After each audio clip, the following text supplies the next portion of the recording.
right, so good morning or good afternoon, whenever y'all are watching this video. This is Mr. Collazo, and today we are talking about how to find slope from 2 points, okay? So yesterday, we should have learned about how we find slope using the formula, okay? So I'm gonna write down the formula at the top of the page because that's what we're gonna be using for this whole little notes page. So if you remember, y2 minus y1 over x2 minus x1. We will use that over and over and over and over. On this page, just 3 times. But for your assignments, over and over. So let's start with number 1.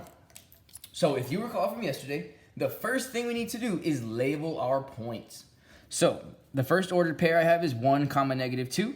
So that means x1 is going to be 1. y1 is going to be negative 2, right? And then we do the same thing with the next ordered pair. Negative 1 comma 3. x2 is going to be negative 1, right? Because these are x values. They're in the front of the ordered pair. y2 is going to be the second one, right? Because it's the second y value. Okay. Now we take these values and we plug them into our great formula up here. So I'm going to rewrite it. y2 minus y1 over x2 minus x1. Oh, almost forgot the 1. Okay. And now we plug it in. So my y2, that's 3. Minus my y1, which is negative 2. So remember, we put that in parentheses. Over x2, which is negative 1. Minus x1, which is 1. Okay? And then we just work it across. So 3 minus a negative 2. Remember, when I have 2 minuses, boom, boom, turns into a plus. 3 plus 2, I get 5.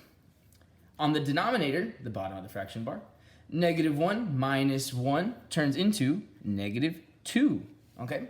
So I get my final slope as, right at the top of this page, negative 5 over 2. Done and done. Easy, okay? Next, number 2.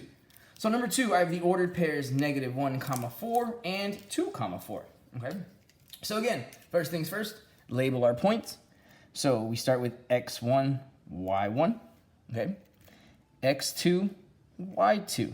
Okay, again, remember, the common mistake that people do is they'll put x1, x2, y1, y2. That is not right. Each ordered pair has an x and a y, okay? Make sure you label it like that.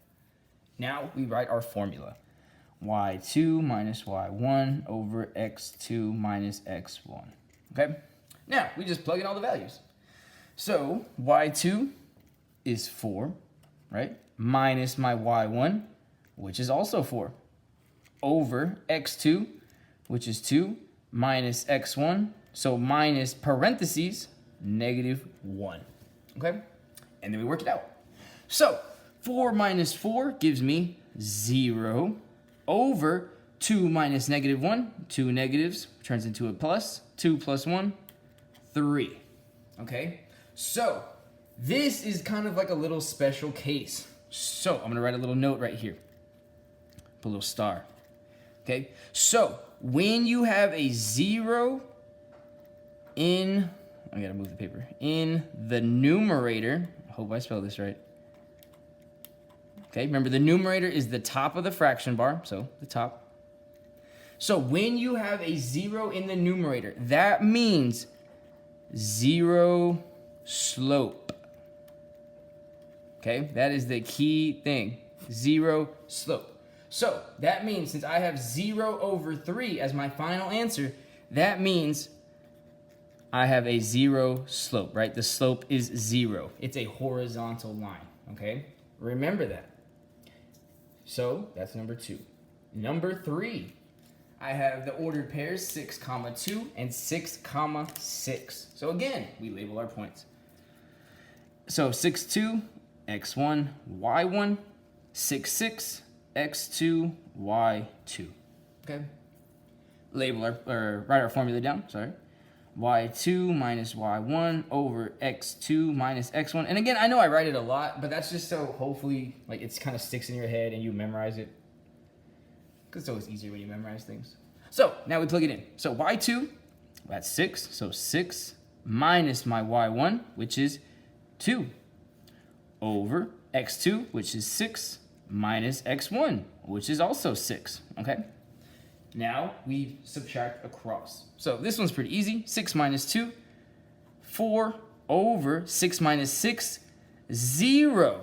Okay? So now, if you look, right, you might think what a lot of people do is they see the 0 and they automatically think 0 slope, okay? But pay attention. Number 2, the 0 was on the numerator. It was on the top, okay? But now it's in the denominator. So we have another note for that. So when you have a 0 in the denominator, let's hope I spelled this one right. Denominator. Okay, remember that is the bottom of the fraction bar. So when you have a 0 in the denominator, that means undefined slope. I tried to do the same thing, messed up. That's all right.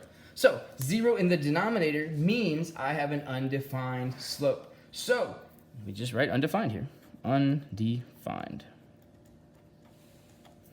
Okay, so the slope for these ordered pairs is undefined, right? It's a vertical line. So the key thing of these notes, right?